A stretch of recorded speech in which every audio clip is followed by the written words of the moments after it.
యెషయా గ్రంథం 43వ అధ్యాయము 10వ వచనాన్ని మనం చదువుతున్నాం.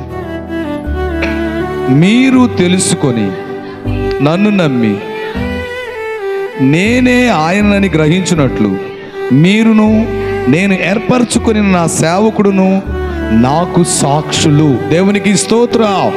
అంటే యేసు ప్రభు తరపున ఎవరయ్యా అంటే దేవుని సేవకుడు సాక్ష్యం. మీ ఇంటికి వచ్చి సువార్త చెప్తూ ఉన్నాడు, సాక్ష్యం అది దేవునికి.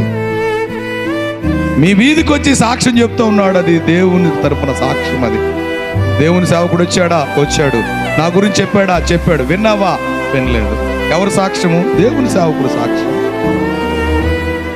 వీధిలోకి వెళుతున్నాం, అమ్మా దేవుణ్ణి నమ్ముకో అని చెప్తున్నాం, దేవుని కోసం బ్రతుకు అన్నాం, మారు మనసు పొందు అంటున్నాం, పాపం చెయ్యొద్దు అన్నాము, ఇదిగో వ్యసనం చెయ్యొద్దు అన్నాం, వ్యసనాలు మానమన్నాము. దేవుని సేవకుడు ఎన్ని వందల సార్లు నీ ఇంటికి వచ్చేసేసి పాపం చెయ్యొద్దు, వ్యసనాలు మాను అని రకరకాలుగా ఎన్నిసార్లు దేవుని సేవకుడు చెప్పాడో అన్నిసార్లు కూడా అది నీ మీద